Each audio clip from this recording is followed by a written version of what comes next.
mi corazón para que entre el Rey, Jesús, Rey de gloria.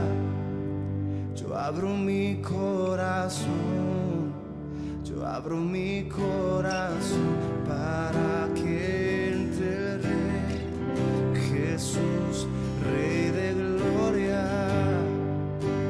Yo abro mi corazón, yo abro mi corazón para que entre el Rey. Esta noche oramos que tú nos des gracia para oír, para entender lo que quieres tú decirnos, para que esta tu palabra sea más que una enseñanza, Señor, sea una verdad espiritual en nuestras vidas, Señor, una palabra a la cual podamos acudir para purificarnos, para perfeccionarnos, para presentarnos delante de ti, Señor. Gracias te damos. En el nombre del Señor Jesús. Amén. Bien. Bueno, hoy día vamos a ver un tema que lo hemos ido postergando un poco. En el capítulo 9 de Hebreos. Y vamos a revisar bastantes escrituras. Confío en que ustedes conocen bien la Biblia, así que eso no va a ser muy complicado. Pero el asunto tiene que ser así. Amén. Porque la verdad es que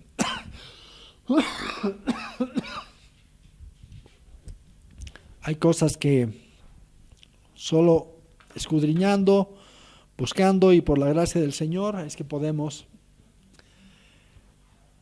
comprenderlas, aprovecharlas.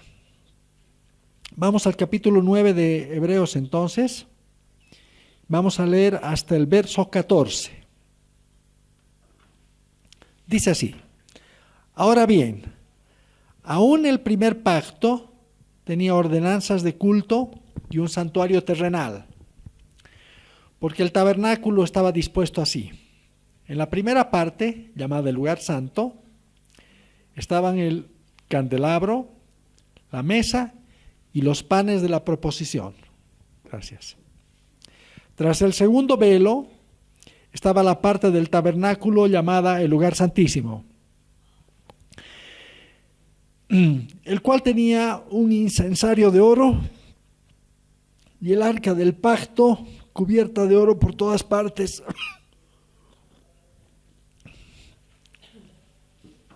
en la que estaba una urna de oro que contenía el maná,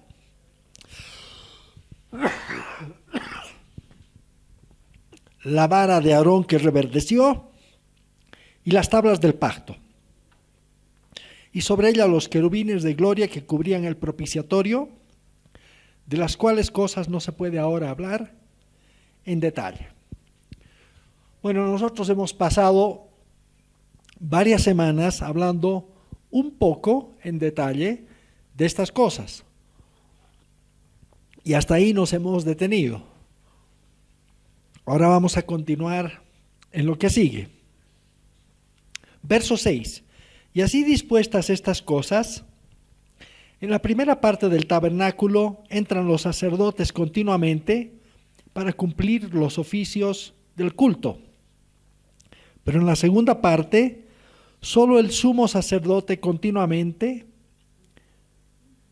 pero en la segunda parte, solo el sumo sacerdote una vez al año, no sin sangre, la cual ofrece por sí mismo y por los pecados de ignorancia del pueblo, dando el Espíritu Santo a entender con esto que aún no se había manifestado el camino al lugar santísimo, entre tanto que la primera parte del tabernáculo estuviese en pie,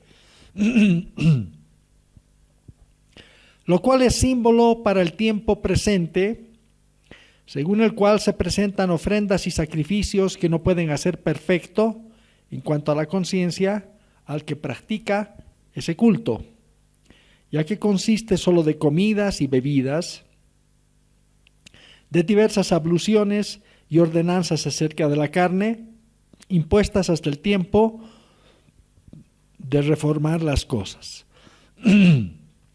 Verso 11. Pero estando ya presente Cristo, sumo sacerdote de los bienes venideros, por el más amplio y más perfecto tabernáculo, no hecho de manos, es decir, no de esta creación, y no por sangre de machos cabríos ni de becerros, sino por su propia sangre, entró una vez para siempre en el lugar santísimo, habiendo obtenido eterna redención. Porque si la sangre de los toros y de los machos cabríos y las cenizas de la becerra, rociadas a los inmundos, santifican para la purificación de la carne, cuanto más la sangre de Cristo, el cual mediante el Espíritu Eterno se ofreció a sí mismo sin mancha a Dios, limpiará vuestras conciencias de obras muertas para que sirváis al Dios vivo. Amén. Bueno, en los versos 6 al 10 que hemos leído, se nos dice que en la primera parte del tabernáculo, es decir, el lugar santo, entraban continuamente los sacerdotes para cumplir los oficios del culto. ¿No es verdad? En la segunda parte,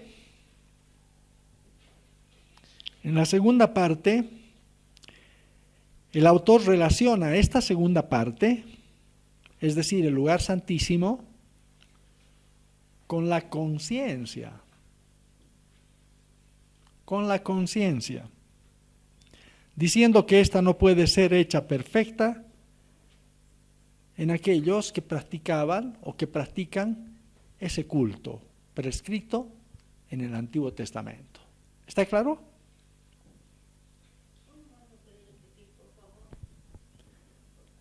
Entonces, en la primera parte, en los versos 6 al 10 hemos leído que dice que en la primera parte del tabernáculo, es decir, el lugar santo, entraban continuamente los sacerdotes para oficiar o cumplir los oficios del culto. ¿No es cierto? Todos los días entraban.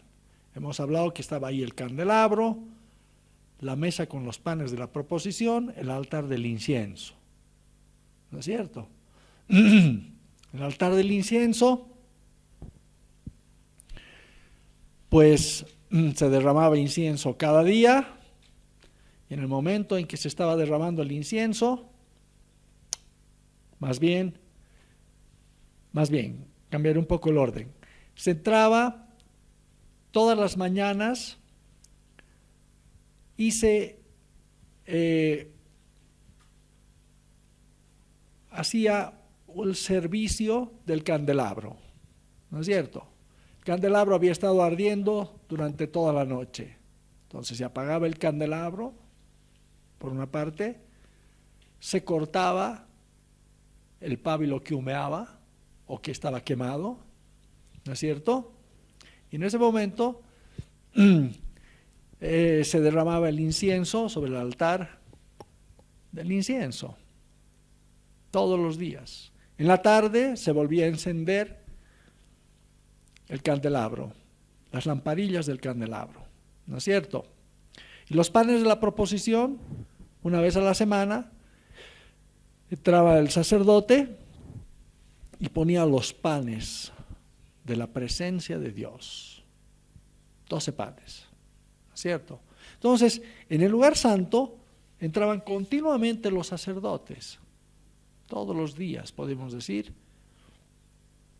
para cumplir los oficios del culto, ¿no es cierto? Eso es lo que hemos leído.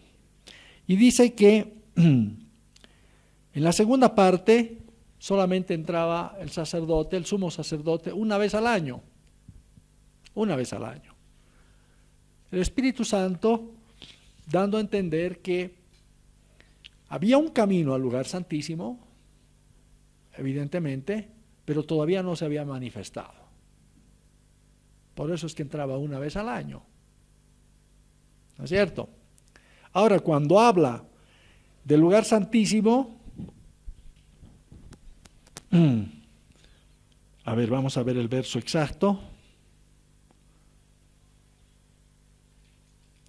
Verso 9. lo cual es símbolo para el tiempo presente, según el cual se presentan ofrendas y sacrificios que no pueden hacer perfecto en cuanto a la conciencia al que practica ese culto. Entonces, por el hecho de que el sumo sacerdote entraba una sola vez al año al lugar santísimo, el Espíritu Santo daba a entender que todavía no se había manifestado el camino al lugar santísimo. Por eso es que se entraba una sola vez al año, ¿no es cierto? Y ahí está, lo cual es símbolo para el tiempo presente, según el cual se presentan ofrendas y sacrificios que no pueden hacer perfecto en cuanto a la conciencia al que practica ese culto. ¿Están entendiendo, hermanos? Ya. Entonces, ¿qué quiere decir? Que cuando el apóstol acá, cuando el autor del libro de Hebreos está hablando del lugar santísimo, introduce inmediatamente la conciencia. La conciencia quiere decir, si ustedes se acuerdan lo que hemos compartido antes, de que el templo o el tabernáculo es una figura del hombre, ¿no es cierto? El atrio representa el cuerpo del hombre, el lugar santo el alma del hombre y el lugar santísimo el espíritu del hombre. Entonces, si al entrar al lugar santísimo, que es una figura del espíritu del hombre, se habla de la conciencia, ¿qué quiere decir?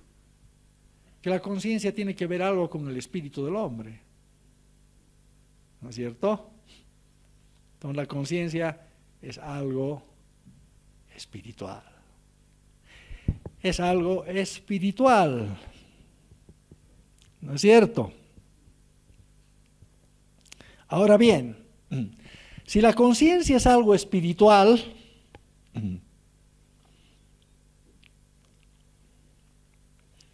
vamos a ver primeramente qué significa conciencia. Creo que podemos fácilmente entender con la misma palabra, con ciencia, con conocimiento. Eso es lo que quiere decir. Por la misma palabra, con conocimiento. ¿No es cierto? Quiere decir, conciencia quiere decir que el hombre posee un conocimiento espiritual, interior, dictado o gobernado en primera instancia por la ley y luego por la revelación del Espíritu Santo sobre la obra de Cristo. Eso es conciencia, ¿no es cierto? Entonces la conciencia en el hombre, siendo una función espiritual del hombre, lo que hace es juzgar al hombre o testificar conforme lo que sabe el espíritu del hombre. ¿Qué les parece? Ahora estas cosas no se hablan pues muy a menudo, ¿no es verdad? Porque son cosas que realmente solo el Señor puede despertar. ¿Cuántos años tienen ustedes en el Señor? ¿Cuántos años?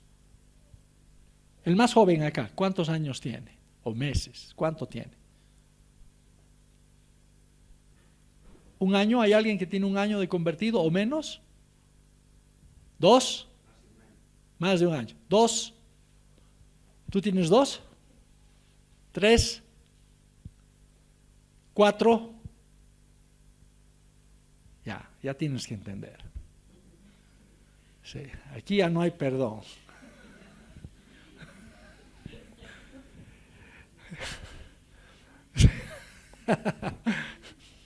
El problema es cuánta necesidad tenemos de entender, ese es el asunto, ¿no?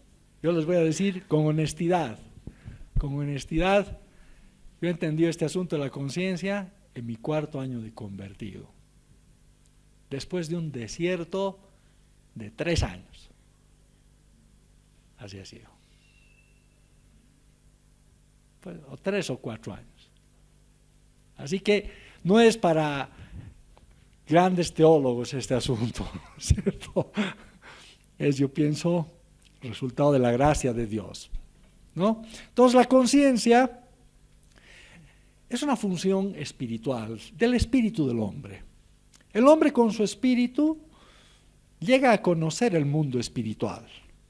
Como hemos dicho, primeramente conoce las cosas que son bajo la ley o por la ley, aunque a veces no se da cuenta, aunque a veces no lo entienda así, pero conoce las cosas que son bajo la ley. Y después, cuando se convierte al Señor Jesucristo, el mismo Espíritu Santo pues despierta su conciencia, ¿me entienden? Y le hace saber que conciencia quiere decir, le hace entender o conocer que realmente tiene pecado en su vida y que necesita ser justificado. El Espíritu Santo utiliza nuestra conciencia para hacernos ver estas cosas. ¿Me comprenden? ¿No es cierto? Y entonces uno se acerca al Señor. Para esto, lo que se necesita es no años de vida cristiana, sino revelación, por su gracia. Yo les digo lo siguiente, les voy a contar una historia. Le iba a contar un poco más adelante, pero les voy a contar la historia. Yo cuando empecé a acercarme al Señor, empecé a frecuentar la iglesia, un grupo de jóvenes, pues me tocó mucho el hecho de lo que había encontrado entre los jóvenes, ¿no? Mucho cariño, uno, y pues también daba reposo a mi alma, ¿no? Estar en la congregación. No me convertí a la primera vez que fui al grupo de jóvenes. Estuve yendo unos 2 meses, yo diría, antes de haberme convertido, pero iba, escuchaba la palabra, estaba en medio de las alabanzas y todo. Un día terminó la reunión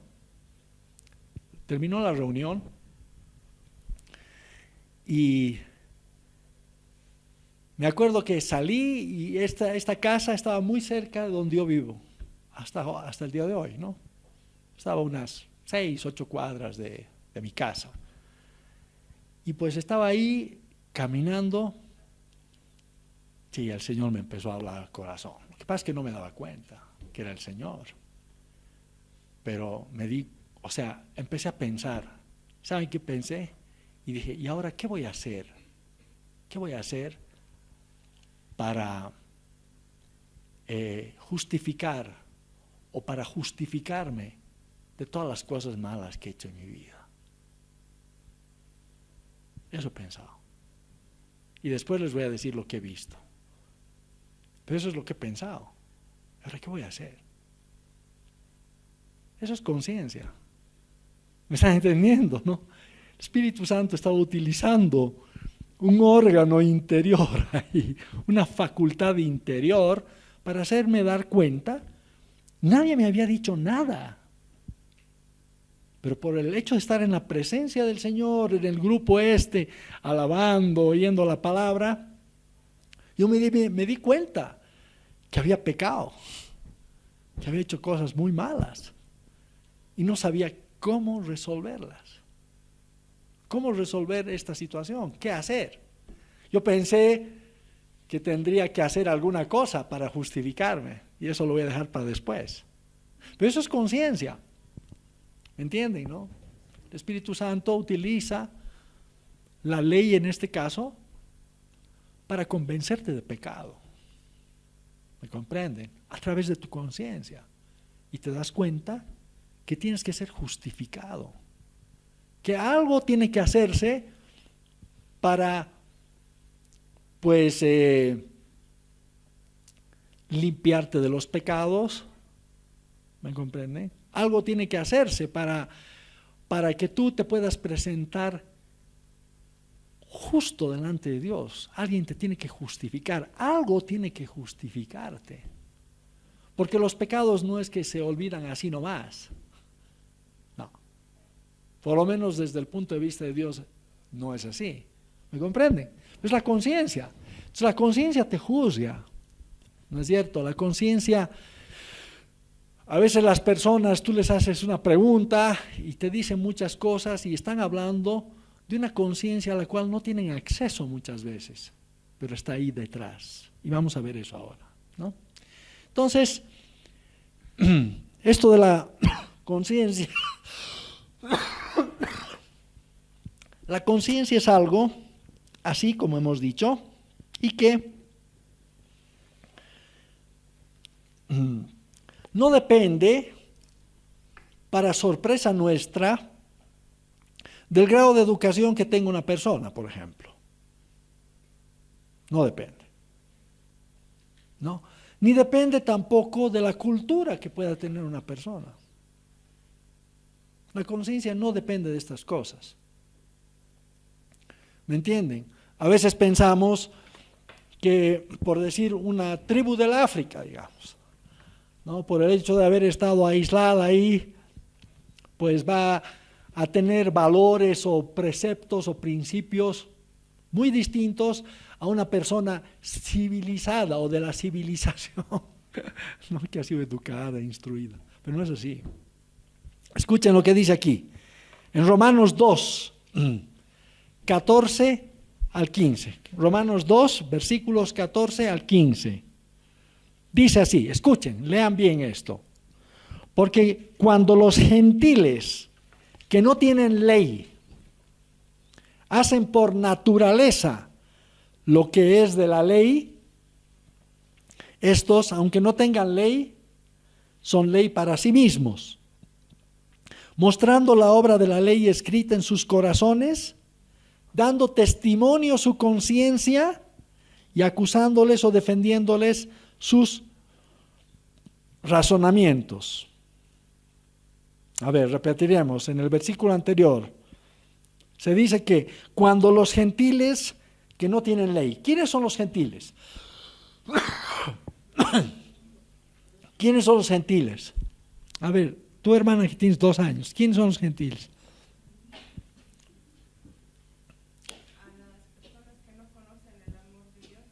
Exactamente. Los que no eran judíos. En ese tiempo, los que no eran judíos, esos eran gentiles. Gentiles. Entonces está hablando, por decir, de los griegos de aquella época.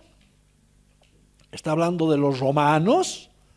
Está hablando de todos esos grupos étnicos y pueblos que habían, elamitas y todos aquellos. ¿Se acuerdan ustedes cuando vino el Espíritu Santo, no es verdad?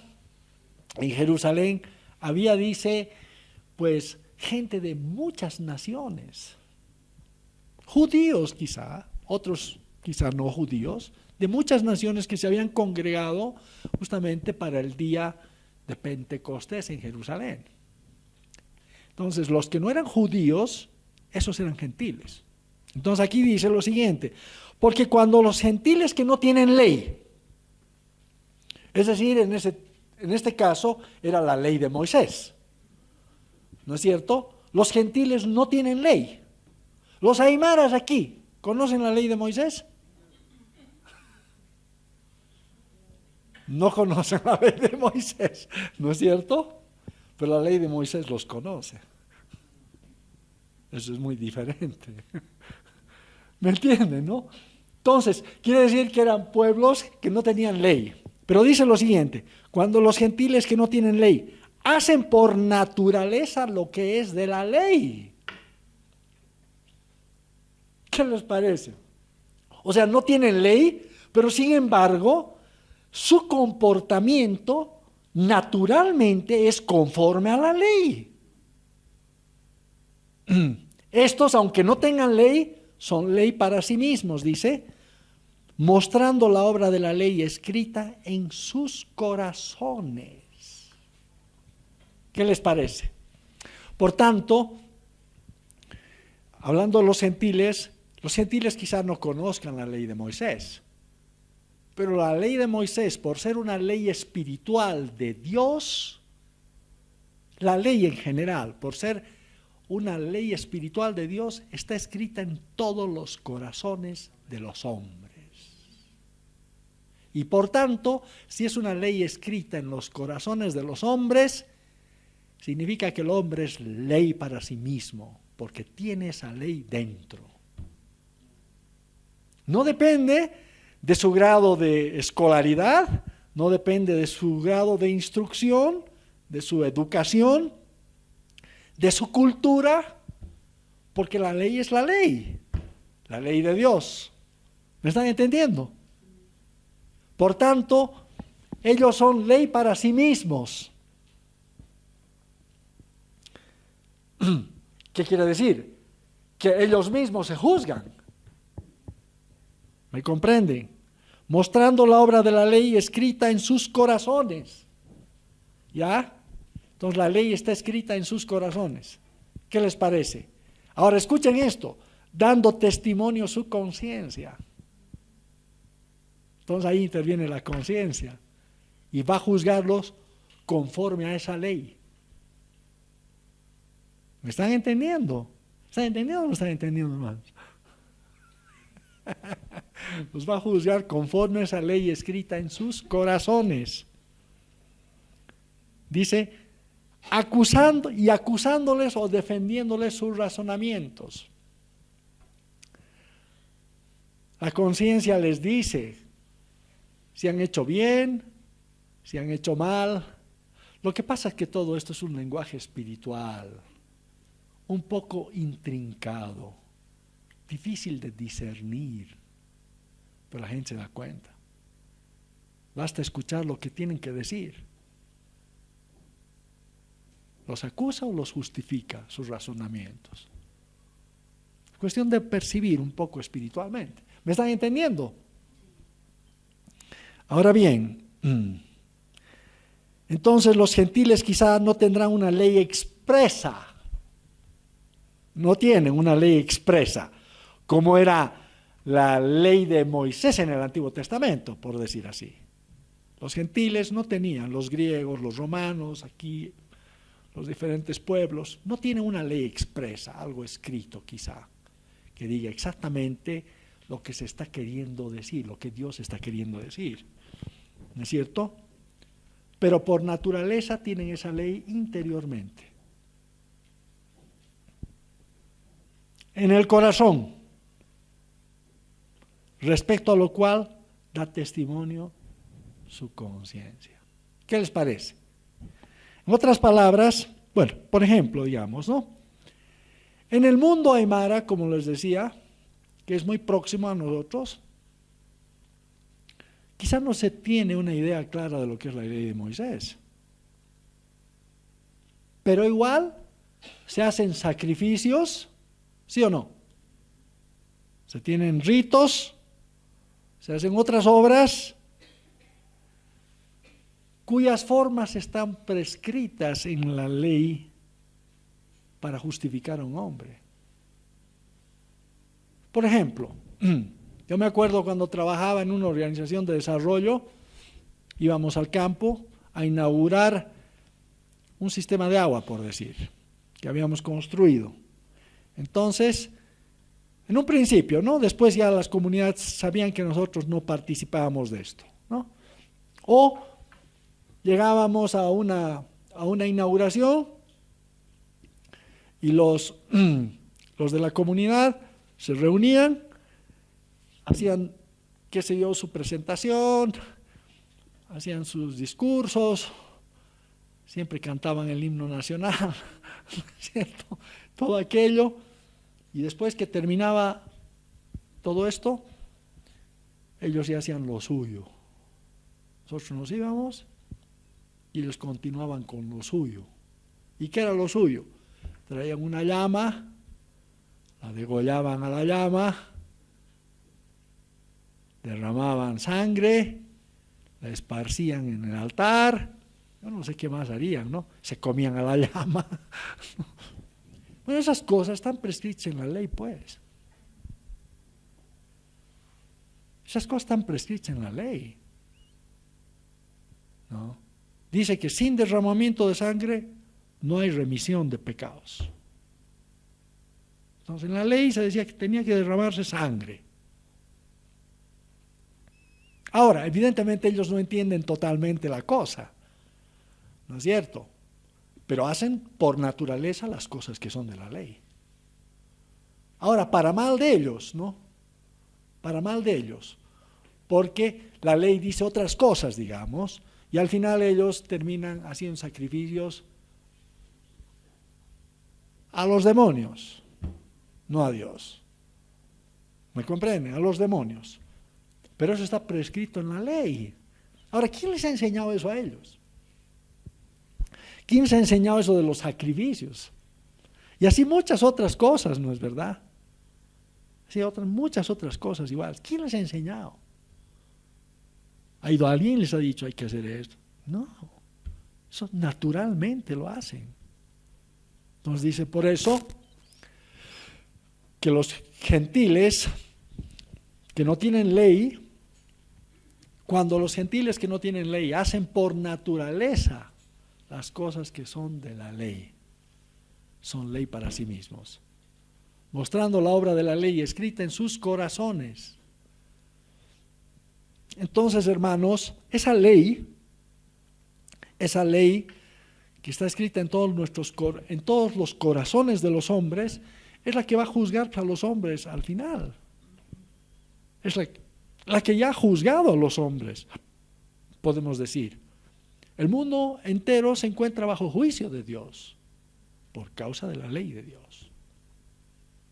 Ahora, evidentemente, estas cosas son tan internas, tan profundas del corazón, que los hombres no se llegan a dar cuenta de todo lo que esto implica.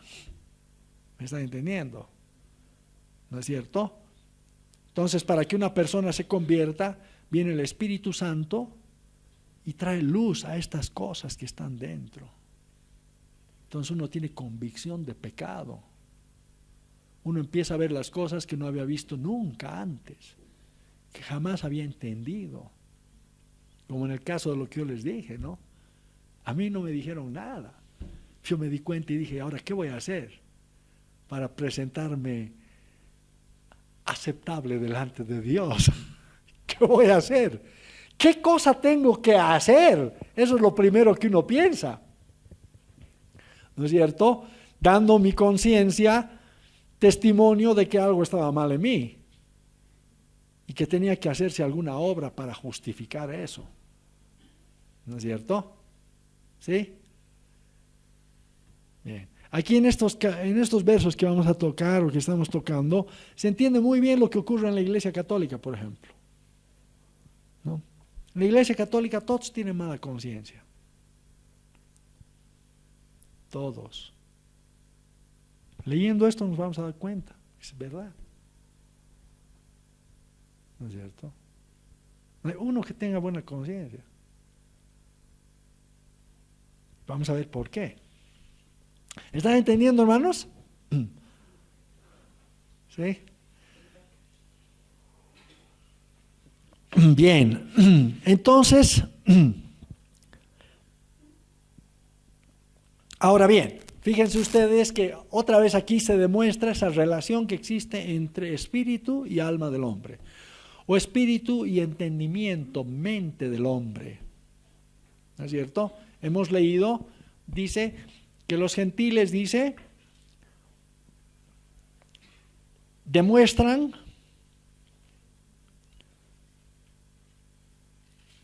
que tienen la obra de la ley escrita en sus corazones. O sea, está en su espíritu esa ley. Es una ley espiritual, está en el espíritu de los gentiles. ¿No es cierto? Dando testimonio su conciencia, es decir, la voz de su espíritu, diciendo está bien o está mal.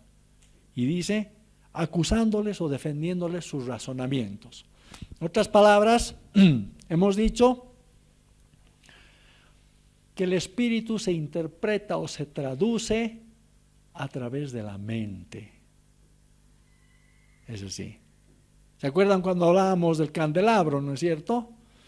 Dice en Efesios 1:17, Pablo oraba para que los efesios recibieran espíritu de sabiduría y revelación en el conocimiento de Él, alumbrando los ojos de su entendimiento para que sepan. El espíritu alumbra la mente del hombre y la mente entiende lo que está queriendo decir el Espíritu. ¿Me están comprendiendo? Entonces, los gentiles evidentemente no tienen toda esta luz, pero igual proceden por naturaleza conforme a las cosas de la ley, ¿no? Entonces esto funciona en los que no son convertidos y también en los que son convertidos. Entonces, vemos que naturalmente el hombre no llega a entender o traducir exactamente lo que percibe dentro. Les ponía el ejemplo de los pueblos aquí que tenemos en el altiplano. No perciben exactamente lo que es la ley, pero igualito la ley los gobierna y ellos andan bajo la ley. Muestran la ley escrita en sus corazones. Hacen por naturaleza las cosas que son de la ley. ¿Está claro, hermanos? ¿Sí? Bien. Ahora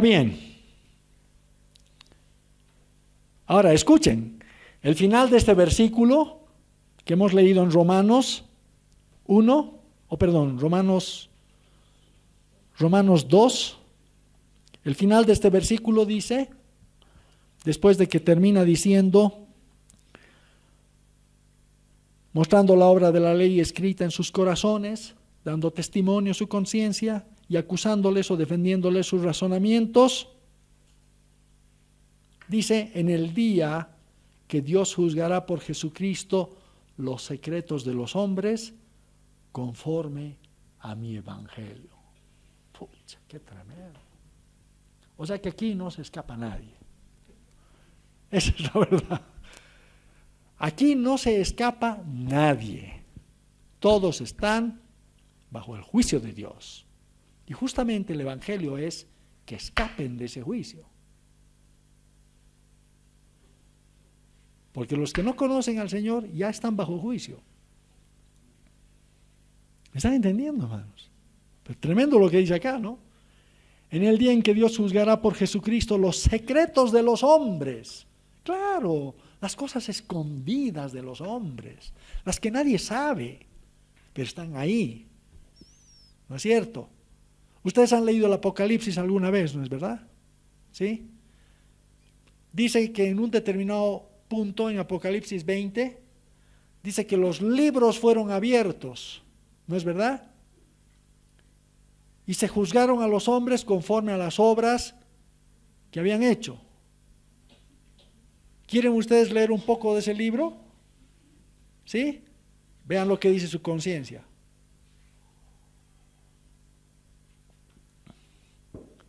Porque más o menos va por ahí la cosa. ¿Me están entendiendo? Está escrito ahí, bien clarito. ¿Qué cosas has hecho? ¿Qué no has hecho? ¿Entiendes? Los cristianos, bueno, más bien, ¿no? El Señor nos ha sacado de ese libro y nos ha escrito en otro libro. ¿Me entienden?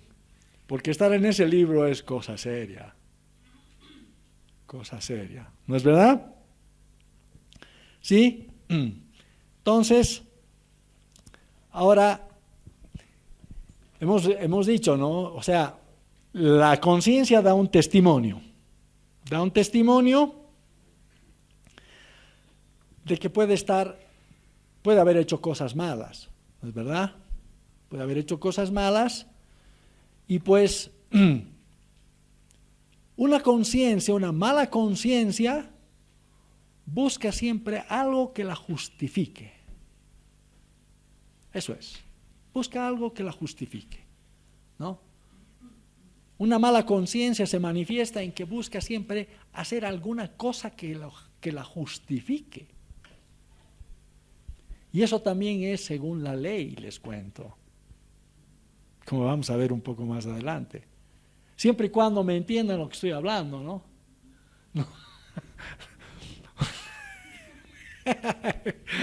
¿No es cierto?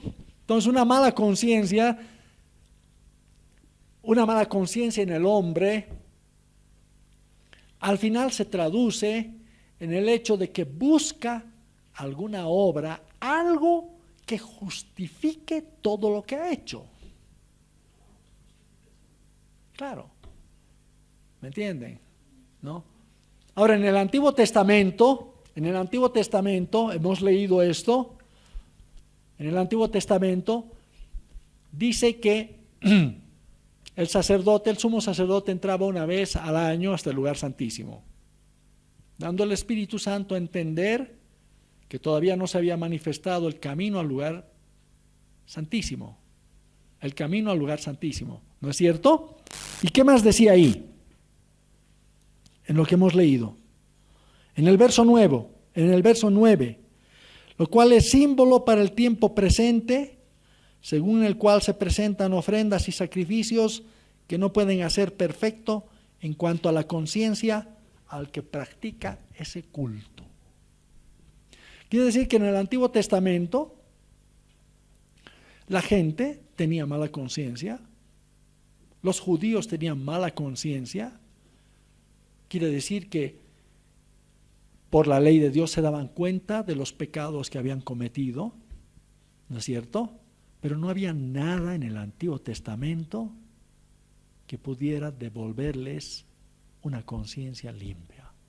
Nada. Por eso dice que estos sacrificios del Antiguo Testamento no pueden hacer perfectos en cuanto a la conciencia a ninguno que se acerca a través de la ley. A través de la ley. ¿Está claro hasta aquí?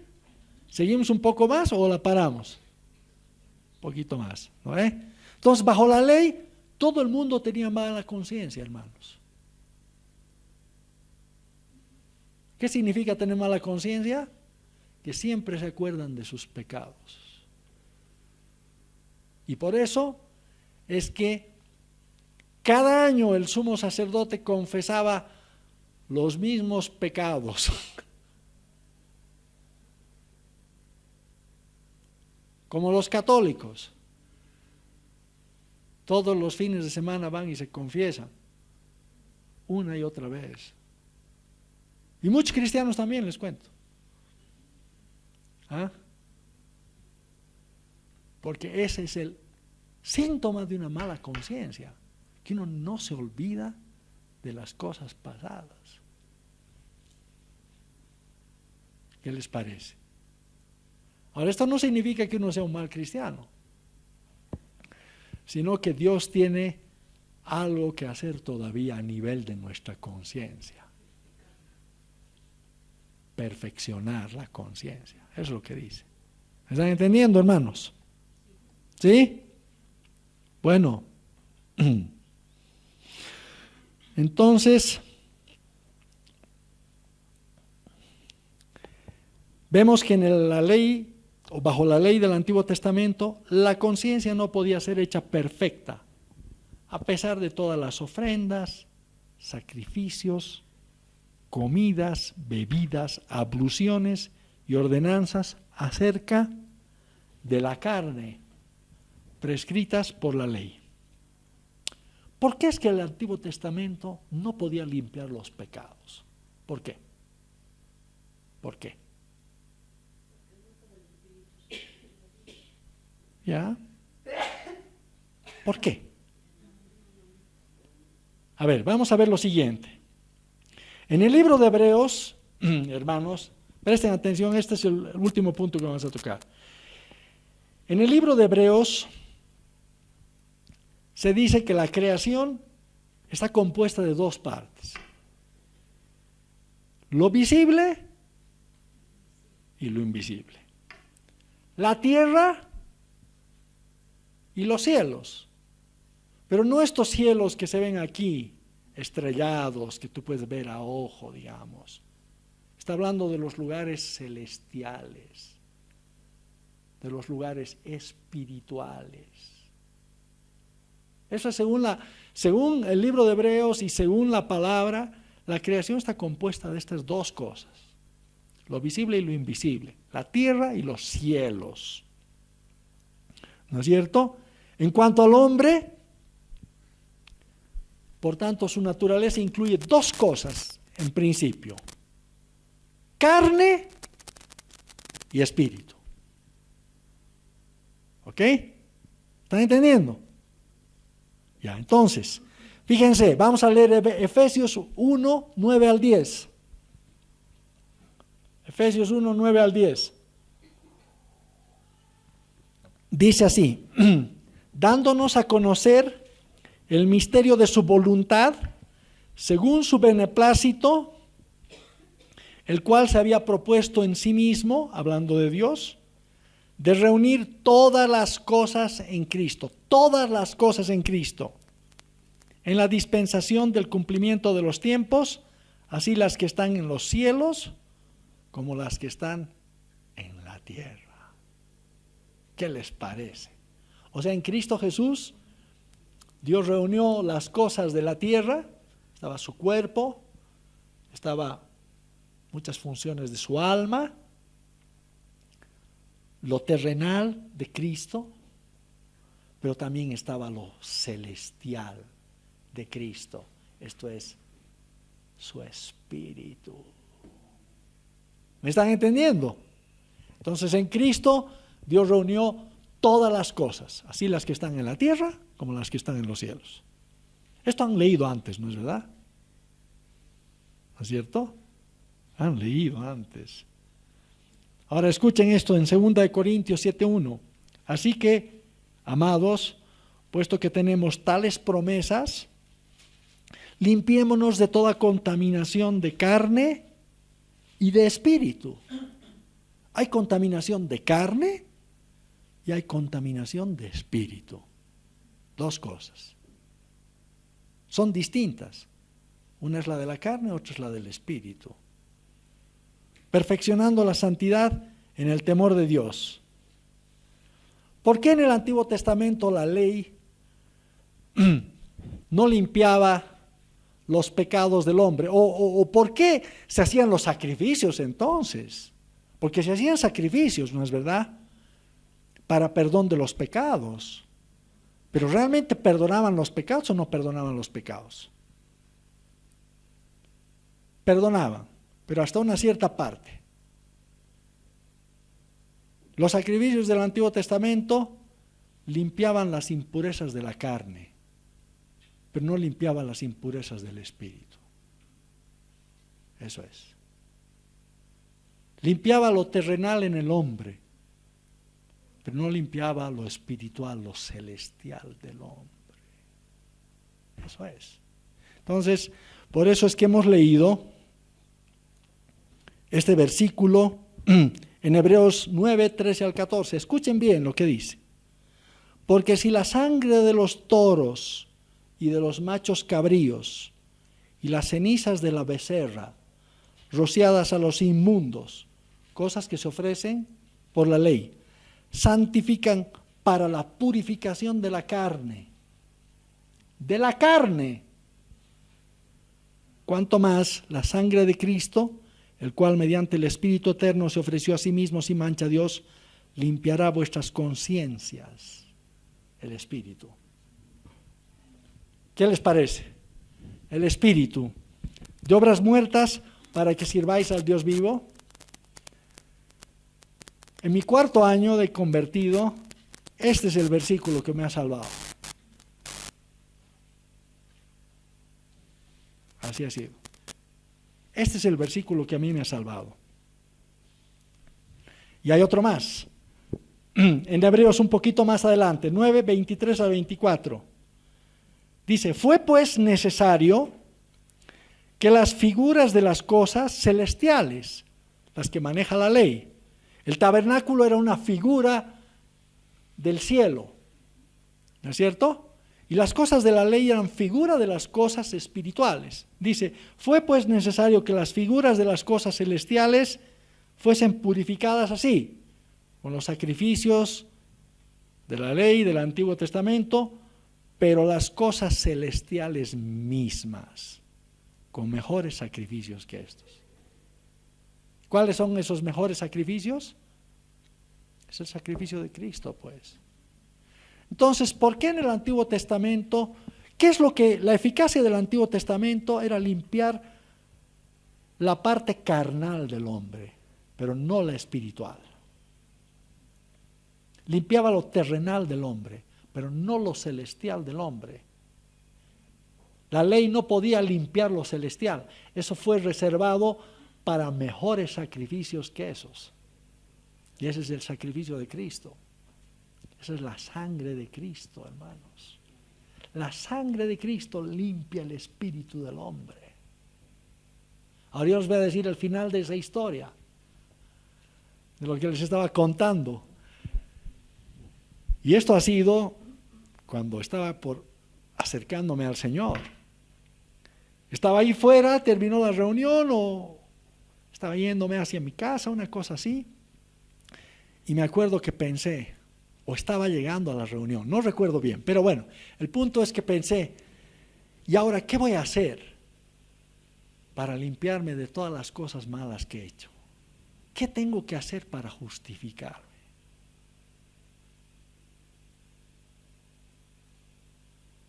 ¿Y saben qué he visto?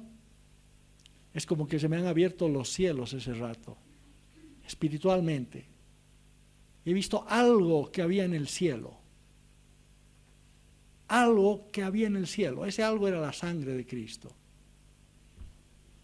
Y después de eso, no he pensado que tenía que hacer más nada para justificarme. Porque la sangre de Cristo me estaba limpiando el cielo. Así es, hermanos. ¿Qué les parece? Solo Dios puede hacer una cosa así. Yo les digo, hermanos, ¿ustedes creen que la gracia del Señor no es suficiente? Yo estoy hablando de una persona que no sabía nada de nada. No tenía ninguna escuela bíblica. Pero esa es la revelación del Señor que necesitamos. Y después de eso, ni siquiera he argumentado yo algo. No he dicho, ¿qué será esto? ¿Qué será aquello? Nada. Me he quedado tranquilo. He dicho, hay paz. No sabía bien qué había pasado, pero sabía que con Dios había paz. Y es así, hermanos. ¿Me están entendiendo? Ahora, el entender esto más claramente ha tomado un tiempo. Y les voy a contar después cómo es que he llegado a entender más de estas cosas. Pero ha sido en un desierto de 3, 4 años que no encontraba una respuesta. ¿Me están comprendiendo? Por eso decimos, hermanos, lo que necesita el pueblo de Dios es lo que tuvo Israel cuando salió de Egipto. Lo que necesita el pueblo de Dios es un desierto. Un desierto. Un desierto en el cual no encuentre agua, no encuentre comida, para que sepa que no solo de pan vive el hombre, sino de toda palabra que sale de la boca de Dios. ¿Me están entendiendo, hermanos? Y eso es lo que el pueblo de Dios hoy en día le escapa. No se enfrenta a la realidad, no se enfrenta a la realidad de lo espiritual. Queremos reducir todo lo espiritual a algo muy sencillo, muy simple, muy doctrinal, ¿no?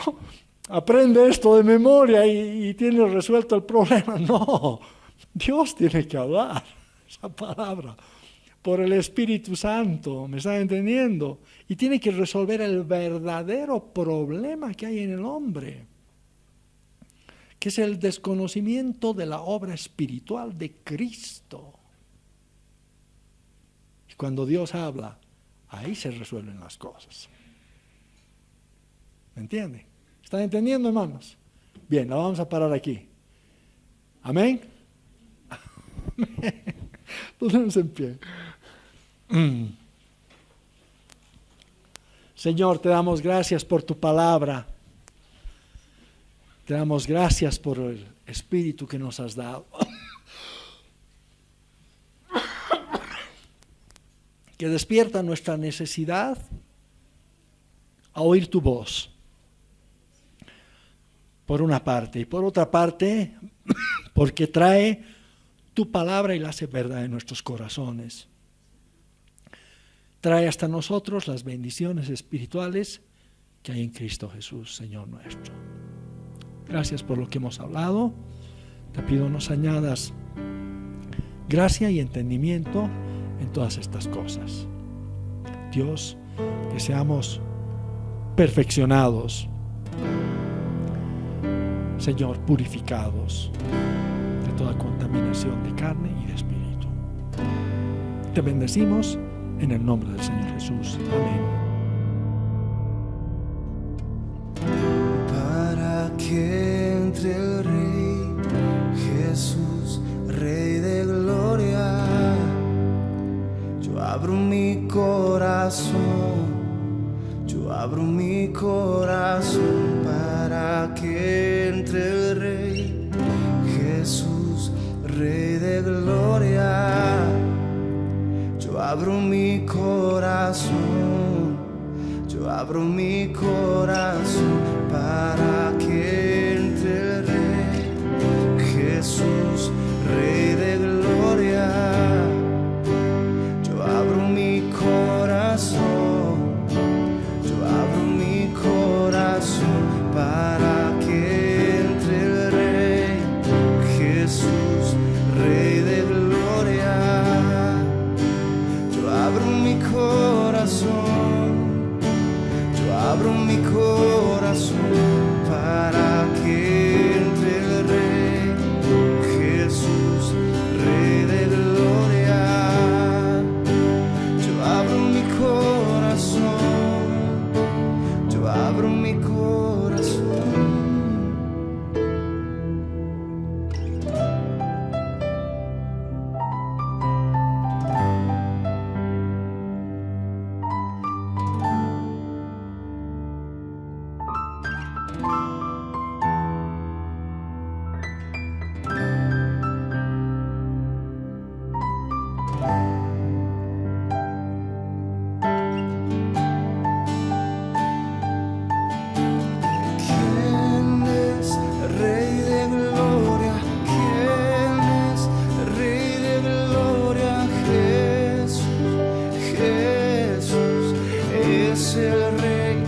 Es el Rey,